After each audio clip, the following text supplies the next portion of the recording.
Hi, I'm Paul Peterson. And I'm Danny Banks. In this part of our discussion of school boards, we want to address two questions. Number one, how are school boards different today from how they used to be? And number two, what are the major critiques of schools today? So let's begin with the first. Is it true that school boards can no longer control their schools? Well, they still hire the teachers and the principals and the superintendent, and they still raise the revenue from the local taxes, and they do decide the curriculum, and they do decide which students are going to graduate from their local school. So boards are still very powerful, but they have lost control to many other institutions in our society. One new limitation on school boards is the rise in the power of the school superintendent, so that even though school boards officially hire the teachers, often it's the principal and the superintendent who make the real decisions. And as one person has said, who was a school board member himself, all we are agents of legitimation. We legitimate what the professionals actually decide. I can understand that professionals and experts play a bigger role in schoolmaking, just as they do in other parts of our society. But what are some of the other institutions that limit the power of the school board? Well, surprisingly, the courts are one of the most important. The courts have said that schools, of course, can no longer segregate students on the basis of race. They also say that students have certain rights at school.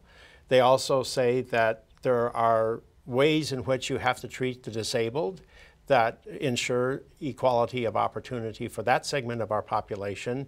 And there are a host of other court decisions, so that the most important person working for a school board today may be the school attorney and not the school superintendent, because the attorney can tell the board, well, this is what the law says, you can do this or you can't do that because there's a ruling against that. And what about the financing of schools? Is that still up to the school boards? Well, the school board does raise a lot of money from the local taxes, up to about 40% of what they totally spend, but the other 60% is going to come from the state government or the federal government. And so it's not like it was 100 years earlier when almost everything came out of the local taxpayers' pockets. To what extent does the federal government and do state governments control school boards? Well, there's a lot of regulations that come down from the state level. With respect to teachers, a teacher must be certified, and exactly what courses a teacher has to take in order to be certified, that's all determined at the state level. And there are some controls over textbooks and curriculum that are decided at the state level. And there's a law in California that says, okay, every student must always be in the line of sight of the teacher. Now, I don't know what that means and how they're going to enforce it, but actually, states can do that if they want to. And what about teachers and their unions? Do their collective bargaining contracts limit the authority of the school boards in any way? Well, of course, no school board has to agree to any particular contract. So anytime they give away power to the unions, it's because they did it to themselves. Having said that, there are lots of provisions in union contracts that limit what school boards can do, especially in big cities. A lot of those agreements not only settle the wages and the salaries and the benefits, but also what time a teacher has to come to school, what time they can leave in the afternoon, how much time they have for lunch, whether or not they supervise students at the lunchtime, and whether or not they have to come in the evenings to meet with parents. So there's a lot of details about running a school system that a school board usually used to in the past decided on their own, but they now have to work out with the unions. With all the changes that have happened over the past century, are school boards being held accountable to the state? They must give tests to their students in grades 3 through 8 and again in high school in every state under the federal law, No Child Left Behind. And those are statewide tests, and the results are released to the public. So in some sense, schools are being held accountable by the states to a degree they've never been before. So Paul, let's move to our second question. If the local school board has lost a lot of its power, why are so many people unhappy about districts and local boards? What are the major complaints about the local school boards? Well, some people think the boards still have too much power, and others think they don't have enough power. So there's a lot of complaining in both directions. But I would say the biggest complaint out there today is that there's not a common curriculum throughout the United States because we have all these local school districts and boards deciding their own curriculum. And therefore, if a student wants to go from one part of the country to another because their parents need to make a move, well, then they have to adjust to a new curriculum. So there's no common standards. This is unlike in other countries around the world. What about school effectiveness? Do people blame local boards for lower standards in education, leaving the United States unable to compete abroad? Well, there's a lot of finger pointing in all directions. And you can say it's not the board's fault. It's actually because of all these limitations on the boards that's produced this situation. But some people think that school boards haven't taken responsibility for making sure that the students are learning, that they're just sort of running the system the way it's has been run instead of addressing the new problems that have been emerging. Mm-hmm. Nowadays, with our iPhones and our iPads, we hear so much about the need for better education in science, better education in math and engineering. Is this changing the way people view school boards?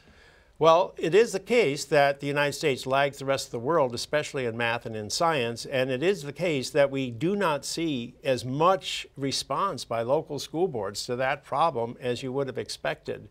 We don't pay math teachers more money than others because there's a great belief in equality of education. No matter who you are as a teacher, you should be paid the same thing. Well, maybe you should be more adjusting to the real world out there, and people criticize school board for not being able to make that adjustment. Now, a whole lot of Republicans say that teacher unions have way too much power over their schools. Is this actually true?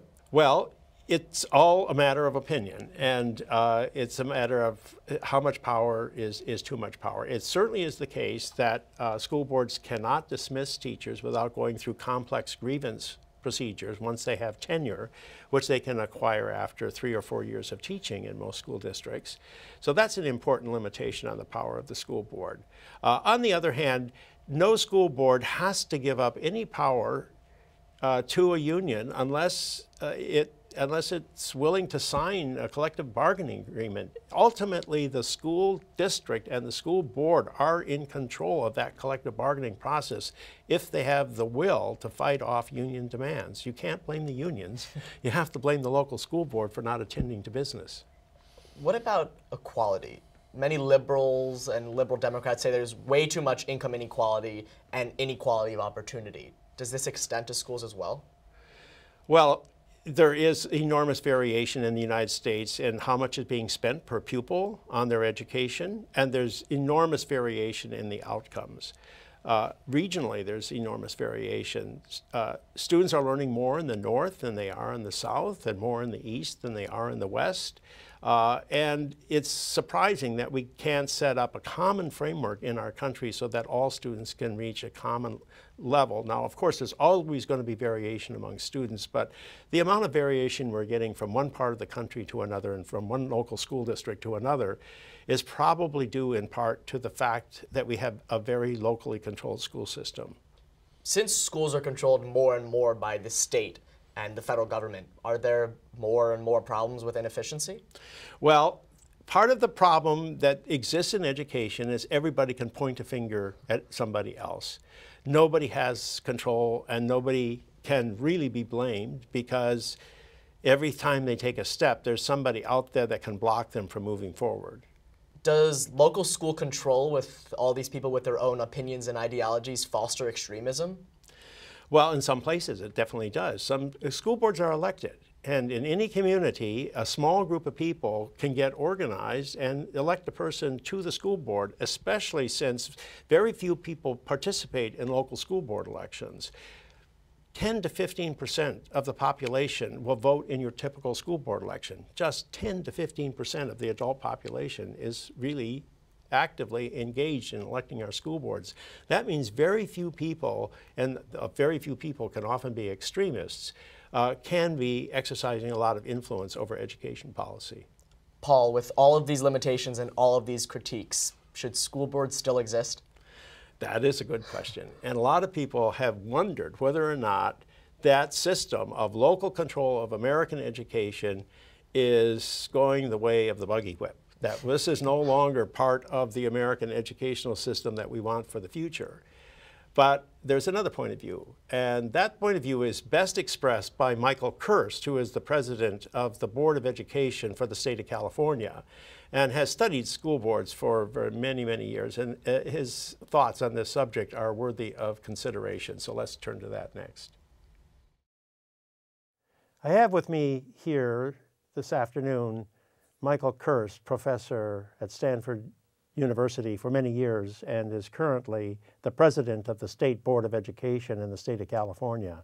So it's a real honor to have Michael Kirst here. Mike, can you tell me if the day of the school board is gone? You've studied school boards for many, many years, and they played a major role in American education, but maybe they're a dinosaur.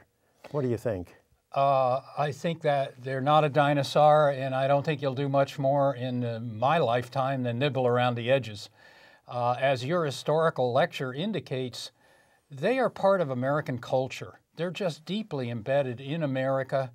I think that unearthing them and throwing them away would be impossible because Americans like them. They're local. There's 95,000 elected local officials. They hate to give up local officials. All opinion polls show that the public dislikes most the federal government to make education policy, the state the second most, and their favorite is the local level. Yes, yes, all that's true, but the state government is putting up so much of the money for education today. I don't know what it is here in the state of California. You can probably tell me that, but given all the money that's coming from the state, shouldn't the state be deciding what's going on in the classrooms? Well, the state in California provides 81% of the revenue, but California's view is we have 6.2 million children, 9,100 schools. We run from Maine to South Carolina. If you put us on the East Coast, our view is it's too complex and diverse to run from the state level. We would need a local entity to do it. We're not like France with a bunch of bureaucracies, so some kind of locally elected board is, I think, essential in these bigger states. Well, some people say they're actually too big themselves and we should have every school on with its own board. That's going in the opposite direction than turning it over to the state. Every school with its own board or every school on its own bottom. What do you think of that? I think, well, that's 9,106 boards in California. I don't think that's the way to do it. And then you would have to have some intermediate structure. That would probably push it back up to Sacramento or the county level. We find people here don't identify with their counties at all as an entity that they think of about education. Moreover, so many people have bought all this property with a local school district in mind. You know, they've moved to high-priced places like Palo Alto. You start unloading local control, you're going to have a very powerful group of people who say, my kids are doing fine. I don't know about Oakland, but they're fine in Palo Alto. We don't want anything to do with it. Well, some people think that the school boards really don't know what's going on within the system, that really the professionals run the schools anyhow. How would you make school boards more effective, or do you think that's unfair, that criticism? No, I think that's fair, and indeed I have incurred the wrath of the state school boards and the local school boards associations across the country with my proposals. Basically, when we created school boards historically, and most of them were rural, they did everything. They were the legislative, executive, and judicial branches of government.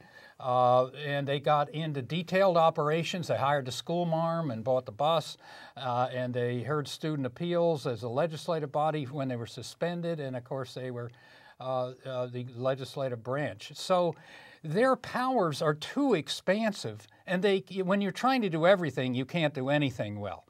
So that, in effect, means that a lot of their work is done by the elected people, by the appointed superintendents.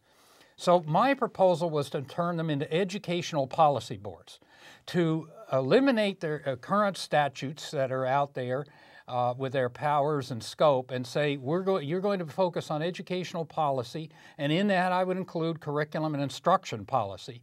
But you wouldn't have to pass something where I talk to a school board as a consultant, and the money I collect has to be approved as a school board item because they approve every contract and payment.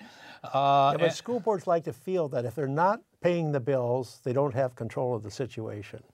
Well, they have control of a de minimis situation. They're losing the forest from the trees, so they're in the trees. And the other thing they say to me is, well, I like taking these complaints that the shower is leaking at the high school because I'm a representative of the people and they should come to me and I should fix it. And my view is if you're doing that, you're not focusing on the bigger, more important picture. Well, in some cities now, they've gone to appointed boards instead of elected boards.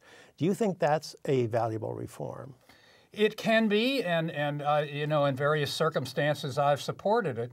But there is an elected official there, the mayor, and so it makes sense in some locales. There are no mayoral appointed school boards west of the Mississippi. Really, I don't think west of Chicago. Out here, we have in San Jose with 19 school districts in its boundaries, and so it's really seems to be a place for just and a method for just a few localities.